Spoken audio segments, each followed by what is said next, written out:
the high flyer sector. Very well, you are in the country and abroad.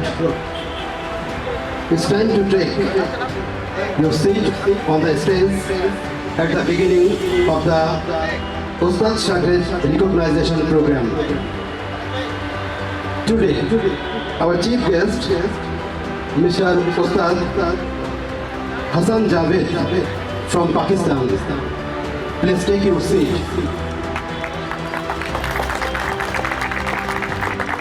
Today, our special guest, Mr. Imamur Rashid, DIZ, PTC Tanglai. Special guest হিসেবে Ustad Masood Nahian. Please take your seat. Ustad Shohag Ahmed. Please take your seat.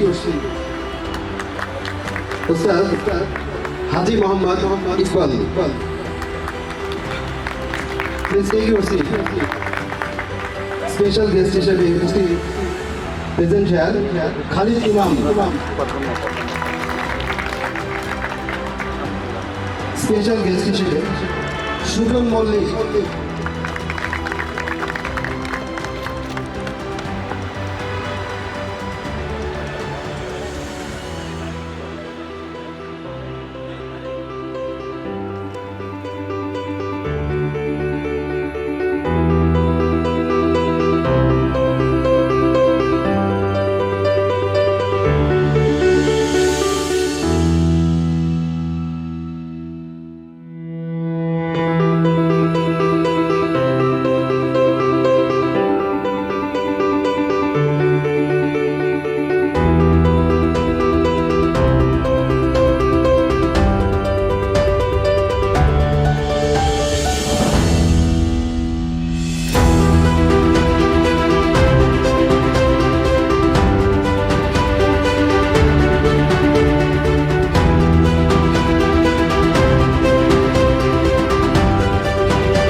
الشيطان الرجيم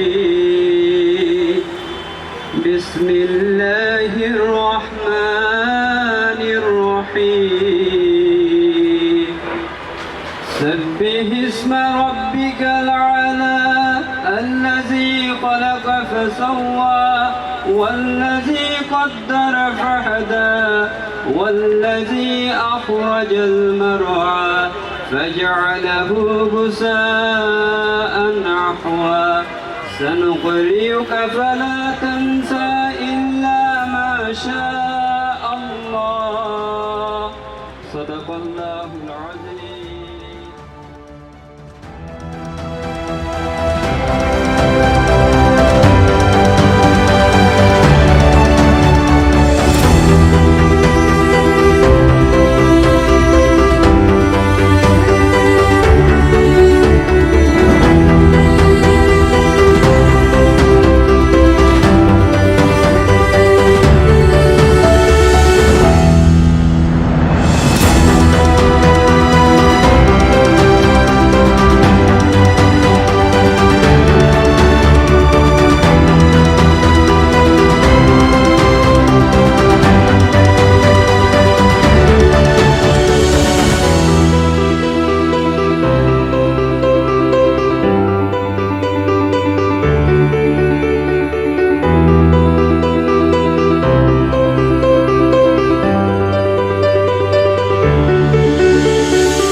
বাংলাদেশের পুরাতন কবুতরবাজ সবাইকে আমার সালাম, আসসালামু আলাইকুম।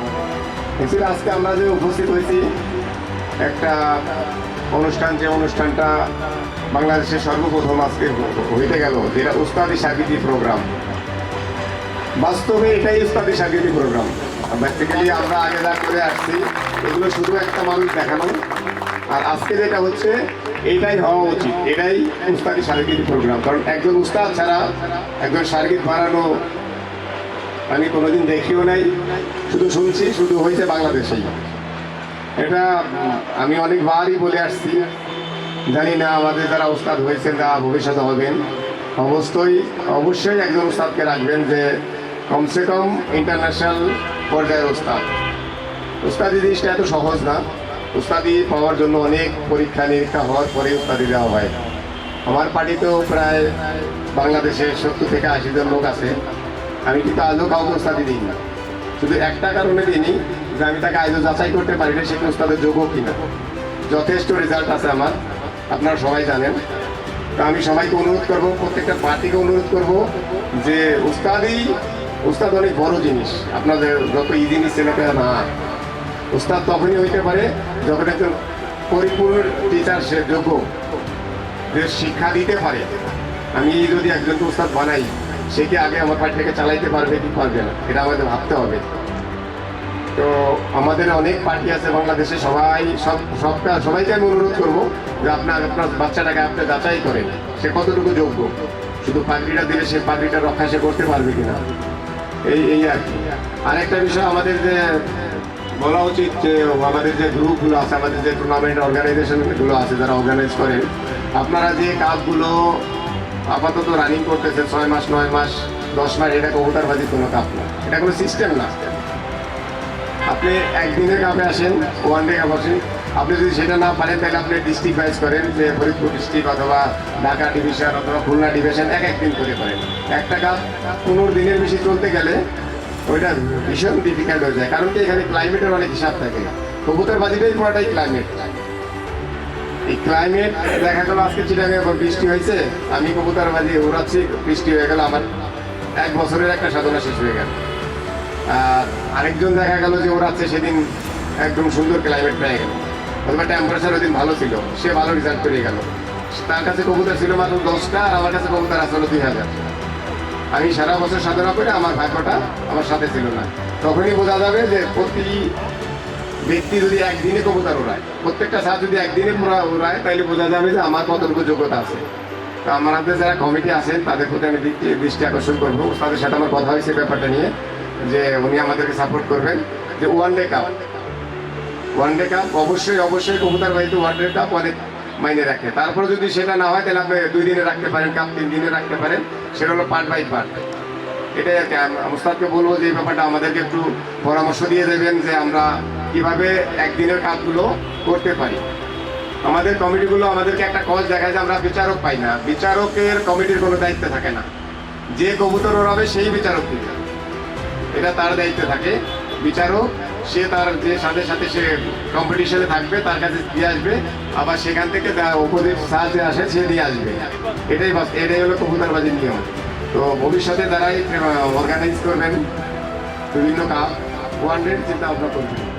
এই বলে আজকে আমার বক্তব্য শেষ করছি। ধন্যবাদ সবাইকে। সবাই আমার জন্য দোয়া করবেন। আজকের এই উস্তাদ শাগিদ সেরেমনি অনুষ্ঠানের সম্মানিত সভাপতি, উপস্থিত সেই পাকিস্তান থেকে আগত জাভেদ ভাই এবং অন্যান্য যারা উস্তাদ আছেন এবং শাগিদ আছেন, সবাইকে আসসালামু আলাইকুম। আসলে আমি বিগত বেশ কয়েকটা আলমগীর ভাইয়ের প্রোগ্রামে আমি জয়েন করেছিলাম, কিন্তু আজকে যে অনুষ্ঠানটা হচ্ছে সেই বাইরের থেকে মেহমান আসা এবং এখানে যে উস্তাদগুলো আছে বা শাগিদ যারা আছে তাদের যে একটা সমন্বয় করে একটা এত বড় একটা অনুষ্ঠান, এটা আসলেই খুব বিস্ময়কর একটা ব্যাপার। কারণ আমাদের চট্টগ্রামে এত বড় অনুষ্ঠান অতীতে কোনোদিন হয়নি। আমি আশা করি যে এই যারা এখানে কবুতরবাজ আছেন, আমি কবুতরবাজ বলবো না, কবুতর পাগলাই বলবো, যারা এই কবুতরের পিছনে সবসময় সময় দিয়ে দৌড়াদৌড়ি করে এবং কবুতরের নেশা যেটা থাকে সেই নেশাকে অতিক্রম করে যারা এই টুর্নামেন্টের আয়োজন করে এবং বিভিন্ন অতীতে আমরা দেখছি যে বিভিন্ন কাপ বা বিভিন্ন প্রাইজ তারা নিয়েছে, তো তাদেরকে আমি সাধুবাদ জানাচ্ছি, ধন্যবাদ জানাচ্ছি যারা এই অনুষ্ঠান এত বড় অনুষ্ঠান আয়োজন করেছেন তাদেরকে, যে আগামীতে এই ওস্তাদ সাকিব প্রোগ্রাম যেটা ভাই যেটা বলে গেল যে একদিনের টুর্নামেন্ট দেওয়া বা টুর্নামেন্টকে আরেকটু জাঁকজমকভাবে করা এবং প্রাইজগুলোকে একটু ডেভেলপ করা, সেগুলো আসলে আমাদেরকে স্মরণ রাখতে হবে। এবং কবুতরবাদের বাংলাদেশের যেই অর্গানাইজেশন যারা আছে তাদেরকে নিয়ে একটা, আমি আলমগীর ভাইকে আগেও বলেছিলাম যে একটা অ্যাসোসিয়েশন করার জন্য, যারা কবুতরবাদের বিভিন্ন সংগঠন আছে তাদের সবাইকে নিয়ে বাংলাদেশে একটা অ্যাসোসিয়েশন করার জন্য। তো এইগুলো যদি হয় তাহলে একজনের সাথে একজন যোগাযোগ, একজনের সাথে একজনের মুভমেন্ট, একজনের সাথে একজন বন্ধুত্ব, এগুলো আসলে অটোমেটিক্যালি হয়ে যায়। তো আমি আশা করব এই সংগঠন সামনের দিকে আরও অনেক দূর এগিয়ে যাবে, তাদের ভবিষ্যৎ সুখকর এবং আরও আশাবাদ ব্যক্ত করতেছি আমি। যারা এখানে আগত আছেন সবাইকে আমি ধন্যবাদ জানিয়ে আমার সংক্ষিপ্ত বক্তব্য শেষ করছি। আসসালামু আলাইকুম। আমরা প্রায় বলি শান্তির পথে, আসলে নেশা আর নেশা থেকে পেশা, ও এটা আসলে এটা কিন্তু একটা সাকসেস আমি মনে করি। আপনি যে সাইড নিয়েই কাজ করেন না কেন সেখানেই কিন্তু সাকসেস হওয়ার একটা সম্ভাবনা আছে। আপনি যদি তৈরি করতে পারেন এই আপনার সাইডটা, সেটা কবুতর হোক, আপনার চাকরির সেক্টর হোক, আপনার লাইফের যে কোনো সেক্টর, যে কোনো ইভেন্ট, আপনি কিন্তু সাকসেস হবেনই। আজকে যারা ওয়ার্ল্ড ক্লাস ওস্তাদ, যারা আমি বলবো স্কলার, ফিলোসফার, কবুতরের উপরেও কিন্তু অনেক কিছু আছে, এর গভীরতা অনেক বেশি। যদি বড় বড় ওস্তাদদের সাথে কথা বলা যায় তখনই কিন্তু এর গভীরতা পাওয়া যায়। আর আমরা যদি এটাকে একদম সিলি হিসেবে নিই, আসলে কিন্তু এটা সিলি না। এখানে যারা কবুতর পোষে তারাও কিন্তু অনেক বড় বড় সেক্টরের এবং অনেক মহাজ্ঞানী এবং অনেক বিশ্ববিদ্যালয়, অনেক বিভিন্ন ইউনিভার্সিটি থেকে তাদের ব্যাকগ্রাউন্ড নিয়ে কিন্তু এখানে কিন্তু অনেকেই আছে কিন্তু। তো বিশেষত যাই হোক, আমরা আমাদের কবুতরকে ভালোবাসবো, কবুতর সেক্টরকে ভালোবাসবো, আর আগামী দিনে কবুতর সেক্টর এইভাবে এগিয়ে যাবে, এটাই আমরা আশা করি। তো এই পর্যায়ে আজকের এই অনুষ্ঠানের আমাদের honourable chief guest from Pakistan, আসলে আমরা তার প্রতি কৃতজ্ঞ। তার মতন একজন বয়োজ্যেষ্ঠ ব্যক্তি, একজন ওস্তাদ, বুজুর্গ, ফিলোসফার, স্কলার, যিনি পাকিস্তানের মতন জায়গায় লিড করে থাকেন, তার মতন একজন লিডারশিপ আজকে বাংলাদেশের এই ওস্তাদ সাকিব রিকগনাইজেশন এই প্রোগ্রামে এসে যে এই অনুষ্ঠানকে অলঙ্কৃত করেছে, আমরা রিয়েলি তার কাছে কৃতজ্ঞ এবং তাকে আমি অনেক অনেক শুভেচ্ছা এবং অভিনন্দন জানাচ্ছি। আমাদের আজকের চিফ গেস্ট অনারেবল ওস্তাদ হাসান জাভেদ, ওনাকে আমি মঞ্চে এসে প্রধান অতিথির বক্তব্য দেওয়ার জন্য বিশেষভাবে আমন্ত্রণ জানাচ্ছি। रहीम, मैं पाकिस्तान से आया हूँ और बहुत ख़ास मकसद से ये हमारे दोस्त हैं आलमगीर भाई, इनकी पगड़ी का सिलसिला था। जो चौधरी साहब ने मेरी जिम्मेदारी लगाई थी कि मैं खुद जाके बांग्लादेश में ये पगड़ी बांधूँ।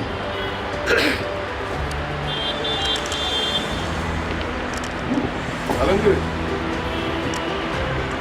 तो ये सिलसिले की कड़ी है। तो मैं यहाँ आया हूँ चिटागोंग, और आज ये रस्म होगी मेरे हाथों से। ये चौधरी साहब का कहना था कि आप बांग्लादेश जाके ये पगड़ी आप बांधें।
সফলতার সাক্ষ্য রেখেছেন, কিন্তু আমার আনুষ্ঠানিকতা ছিল না বিধায় আমরা আনুষ্ঠানিকভাবে তাদেরকে শারীরিক হিসাবে গ্রহণ করতে পারি নাই। কারণ আমরা নিয়ম নীতির বাইরে কখনো না, সব সময় নিয়ম নীতিকে শ্রদ্ধা করে আমাদের কবুতরবাজিকে আমরা এগিয়ে নেওয়ার চেষ্টা করেছি।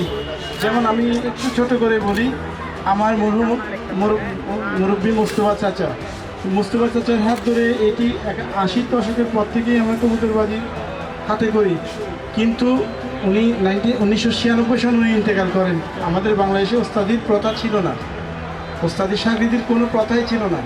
তো উনি ইন্তেকাল করার পর ওনার বর্তমানে একটা জীবিত সন্তান আছেন, 75 বছর বয়স, উনি একজন ডাক্তার। তো আমি চাইলে মোস্তফা চাচা মারা গেছে, ওনার জীবদ্দশায় উনি করতে পারেন, ওনার পক্ষে ওনার ছেলেকে দিয়ে কোনো একটা মঞ্চে কর্পোরেট একটা প্রোগ্রাম করে একটা নাটকীয়তা সৃষ্টি করে পাগড়ি পরে নিতে পারতাম, কিন্তু এটা শুদ্ধ হতো না। তো আমি ওইটা করে যদি যতগুলো সাগরিদ করতাম, ওস্তাদ বানাতাম, ওইগুলো সব হতো ফলস, ফেক, সেটা শুদ্ধ হতো না। তো যার কারণে আমি সবসময় নিয়ম নীতিকে শ্রদ্ধা করি। আরও একটা বিষয়, ওস্তাদির নিয়ম নীতির মধ্যে আমরা সবসময় ইন্টারন্যাশনালি ফলো করি, যেখান থেকে ওস্তাদি প্রথা প্রচলিত হয়েছে। তো সেখানে আমরা দেখেছি এই যে কিছু সময়ে দেখা গেছে বাংলাদেশে কিছু ওস্তাদ সাগরিদরা তাদেরকে মিষ্টি খাওয়াই এবং মাথায় পাগড়ি পরিয়ে ওস্তাদ বানিয়েছেন। তো এটা আসলে ওস্তাদির শুদ্ধ নীতি না। কারণ বাংলাদেশের প্রতিটা জেলায় আমাদের যতগুলো রেজাল্ট আছে আমাদের পার্টির সদস্যদের, হ্যাঁ, তো আমরা ওই সদস্যগুলোকে ডেকে এনে ওদের হাত দিয়ে যদি আমরা মিষ্টি খেয়ে পাগড়ি পরতাম, এটা কখনো শুদ্ধ হতো না, কারণ এটা শুদ্ধ প্রথা না। তো আমরা সবসময় বারবার বলতেছি, আমরা নিয়ম নীতির পক্ষে এবং নিয়ম নীতি ধৈর্য ধরে আমরা সঠিক সময়ে সঠিক পদ্ধতিতে আমরা ওস্তাদিতা গ্রহণ করেছি এবং আল্লাহ আমাদেরকে সেই সম্মানটা প্রদান করেছেন। এবং আমি কৃতজ্ঞতা জানাই আমার মুরব্বী ওস্তাদ চৌধুরী মোহাম্মদ সাকিব আট্টি, যিনি আমাকে এবং আমাদেরকে ওস্তাদি প্রদান করেছেন। এবং আমি আমার এন্টায়ার টিমকে বলবো, পুরা বাংলাদেশে কবুতরবাজি এমন একটা জিনিস, এটা ইবাদতের মতো পবিত্র।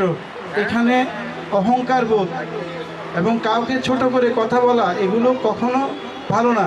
কারণ একজন ওস্তাদ কবুতরবাজি শিখাবে, কবুতরবাজির মধ্যে ওস্তাদের কাজ হচ্ছে সে মানবিক বিষয়গুলোও শিখাবে, যে একজন বড়কে কীভাবে সম্মান করতে হয়, একজন ছোটকে কীভাবে স্নেহ করতে হয়, এগুলো শিখাবে এবং কবুতরবাজিও শিখাবে পাশাপাশি। কারণ এই শ্রদ্ধাবোধ সিনিয়র জুনিয়রদের মধ্যে যদি না থাকে, তো এটা আমাদের কবুতরবাজি কখনো এগিয়ে যাওয়ার পথ হবে না, কারণ আমাদের কবুতরবাজি ধ্বংসের দিকে নিয়ে যাবে। তার আমি সেদিন সবাইকে বিনীত অনুরোধ করবো, সবাই মিলেমিশে আমরা কবুতরবাজি করবো। ভাই আমরা ভ্রাতৃত্ববোধের বন্ধনে আবদ্ধ হয়ে আকাশের কবুতরবাজি আমরা করব। আমাদের মধ্যে কম্পিটিশন হবে আকাশে, নিচে আমরা সবাই ভাই মিলেমিশে ঐক্যবদ্ধভাবে আমরা কবুতরবাজি করব। বাংলাদেশের কবুতরবাজিকে আমরা এগিয়ে নিয়ে যাব এবং বিশ্বের দরবারে বাংলাদেশকে আমরা একটা অবস্থানে তুলে ধরব। তো আমি সবাইকে অসংখ্য ধন্যবাদ এবং কৃতজ্ঞতা জানাচ্ছি। আমাদের এই অনুষ্ঠানে আসলে সবাই উপস্থিত হয়েছেন এবং অনুষ্ঠানকে অলঙ্কৃত করেছেন। আপনাদের উপস্থিতি আমাদের অনুষ্ঠানের সফলতা। আপনাদেরকে অসংখ্য ধন্যবাদ আবারও। আসসালামু আলাইকুম রহমতুল্লাহ। ধন্যবাদ। আজকে ওস্তাদ মরহুম ওস্তাদ মোস্তফা চাচা গ্রুপের পার্টির চিটাগাং এবং ঢাকা, খুলনা, রাজশাহী বিভিন্ন বিভাগে যারা গ্রুপের পার্টির সদস্য ছিলেন, আসলে তাদের আজকের আনন্দের দিন। আপনারা এতদিন পার্টির একজন সদস্য হিসেবে পার্টির পক্ষে কবুতরবাজি করেছেন। আগামী দিনে আপনারা আজকে স্বীকৃতি গ্রহণ করবেন, আগামী দিনে হয়তো বা খলিফা, তারপরে ওস্তাদিও পাবেন যার যার যোগ্যতা অনুযায়ী। কারণ আপনারাই তো আগামী দিনে এই পার্টিকে লিডিং পর্যায়ে আপনারাই নিয়ে যাবেন, আপনারাই পরিচালনা করবেন। এই চিন্তা ধারণা থেকে এবং আজকে যারা এখানে অনুষ্ঠানে মোস্তফা চাচা পার্টির সদস্যরা উপস্থিত হয়েছেন, তাদেরকে আজকে স্বীকৃতি দিয়ে গ্রহণ করা হবে। এবং এছাড়াও কিন্তু অনেকেই আছেন যারা আজকের অনুষ্ঠানে অনুপস্থিত, তাদেরকেও কিন্তু পর্যায়ক্রমে বিভিন্ন বিভাগে বা বিভিন্ন পর্যায়ে তারা সঠিক পন্থায় স্বীকৃতি প্রদান করবে। তো আজকের এই অনুষ্ঠানে আমি আমি আমি মিষ্টি নিয়ে আসার জন্য অনুরোধ করছি আব্বাস রনিকে। উনি আমাদের কবির ভাই বা আশিস দা এনাদের হাতে বিপুলকে প্রথমেই সাগরেদ হিসেবে গ্রহণ করছেন আলমগীর মাহতাব ভাই। এই পর্যায়ে আমি মেহেরপুর থেকে আব্বাস রনি ওস্তাদের হাত থেকে সাগরেদ গ্রহণ করছেন। এ পর্যায়ে মঞ্চে আমন্ত্রণ জানাচ্ছি রাজশাহী থেকে আব্দুর রাজ্জাক।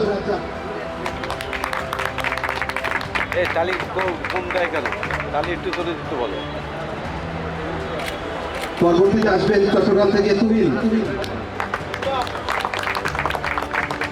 তুহিন আসবেন, তুহিন ভাই। ওনাকে ওস্তাদ আলমগীর মাহতাব ভাই স্বীকৃতি প্রদান করবেন মিষ্টি মুখ করিয়ে। এ পর্যায়ে আসবেন ফিরোজ ভাই, তাকে স্বীকৃতি প্রদান করা হচ্ছে। এখন তো যাইতে পারবে না, এখন তো রশি এ পর্যায়ে মঞ্চে আমন্ত্রণ জানাচ্ছি শাহেদ চট্টগ্রাম থেকে স্বীকৃতি প্রদান করা হচ্ছে মিষ্টি মুখ করিয়ে। এ পর্যায়ে যারা মঞ্চে ইতিমধ্যে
আলমগীর ভাই তাকে স্বীকৃতি করছেন মিষ্টি মুখ বরণ দিয়ে।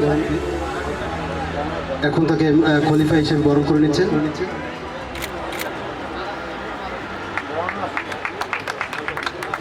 আসসালামু আলাইকুম, মোহাম্মদ ফিরোজ খান। ধন্যবাদ।